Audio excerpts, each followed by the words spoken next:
Good evening everybody. चला तर मग आज मी कुठं आले आहे ओळखा पाहू, मंजूकडे.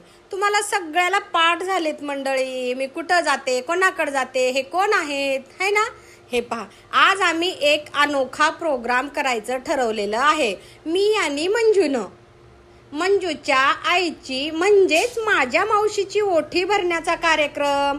अधिक मास चालू आहे मंडळी. मग अधिक मास चालू आहे म्हटल्याच्या नंतर आईची, मावशीची, समजा आई नसली तर मोठ्या बहिणीची, असं ओठी भरायचं निघालेलं आहे अधिक मासामध्ये. मग आपल्याला सगळ्यांसोबत आपल्याला पण हौस मौज करावं वाटतं ना.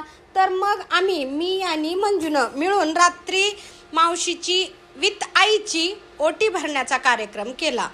आणि का केला, डबल केला. हे डबल आहे बरं का. मंजूनं जे अधिक मासामध्ये भागवत लावलेलं होतं त्या भागवतामध्ये आईला आहेर केला होता, पण ओटी भरण्याचं राहून गेलं होतं. मग 3 वर्षांना अधिक मास येतो. मग म्हणलं आता 3 वर्ष आणखीन वाट बघण्यापेक्षा मंजू चल म्हणलं, मला पण मावशीची ओटी भरायचं होतं आणि मंजू पण असं काही केलं नव्हतं, सगळ्यांसोबत केलं होतं. म्हणून आम्ही आज हे पहा आईची ओटी भरण्याचा कार्यक्रम चालू केला. हे पहा आम्ही किती सुंदर डेकोरेशन केलंय मंडळी, तुम्ही पाहू शकता. अतिशय सुंदर आणि मनमोहक आम्ही मावशीच्या ओटीचा कार्यक्रम करणार आहोत. तर आमच्यासोबत तुम्ही पण आमचा कार्यक्रम एन्जॉय करा, मनानी आनंदी मनाने एन्जॉय करा बरं का. का माहिती आहे तर मंडळी, प्रत्येकाच्या लाईफमध्ये सुख दुःख येत राहते, उतार चढाव हो चलत राहतंय. आता माणूस जन्म म्हणलं तर देवाला वनवास चुकला नाही, प्रभू रामचंद्राला 14 वर्ष वनवास भोगावा लागला. मग आपण तरी काय माणसं आहेत बघा. म्हणून मी तुम्हाला म्हणते, प्रत्येक गोष्ट मी तर माझ्या पुढे कुणी आईचा, बहिणीचा, भावाचा, वडिलांचा व्हिडिओ आला ना आनंदाने प्रेमाने बघते आणि त्यात मी मला स्वतःचं सुद्धा नातं पाहते, शोधते बरं का. तसं आज मी आणि मंजूनं मावशीची विथ आईची ओटी भरण्याचा कार्यक्रम चालू केलेला आहे. मस्तपैकी आमच्या मम्मा मॅडम होत्या, मॅडम अशा तशा नाहीत बरं का. मावशी आमची टीचर होती, फार कडक स्वभाव, पण तेवढाच मन मिळावू आणि मयाळू सुद्धा आहे. त्या कडक कशा आहेत माहितीये का, रूल्स त्या माझ्यासारख्या आहेत. त्यांना रूल्स आवडतात, रूल्स कंडिशन. घर म्हणल्याच्या नंतर काहीतरी शिष्टाचार हवा असतो, तेव्हाच घर पुढे जातं. तसं मावशीनं आपल्या रूल्स कंडिशननं आणि विशेष अण्णा पण शिक्षक होते, आई पण शिक्षिका होत्या, त्याच्यामुळं दोघांच्या शासन मध्ये खूप छान त्यांनी मुलं घडवलं. मंजू पण प्राध्यापक होती. मंजूची जी छोटी बहीण आहे ना, आम्ही तिला पिंकी म्हणतो, पण तिचं नाव सुवर्ण आहे. तर पिंकी सुद्धा एक शिक्षिका आहे.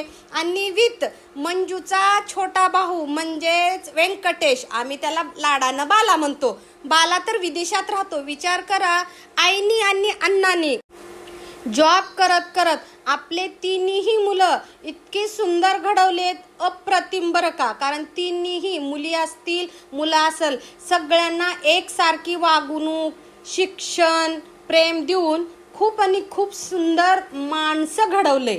नोकरी पैसा तर कुणीही कमवतंय हो, पण मम्मीचे ना म्हणजेच मावशीचे तिन्ही लेकरं खूप आणि खूप सुंदर, प्रेमळ, मयाळू आहेत. आणि अशा प्रकारे अशा महान आईची आम्ही आज ओटी भरण्याचा कार्यक्रम चालू केला बघा. हे पहा, मी आणि मंजूनं मावशी खूप प्रेम करतात बरं का हो. कसं आहे मंडळी माहितीये का, मी तर आता मंजूची मैत्रीण असून मला त्यांनी स्वतःच्या मुलीसारखं समजतात.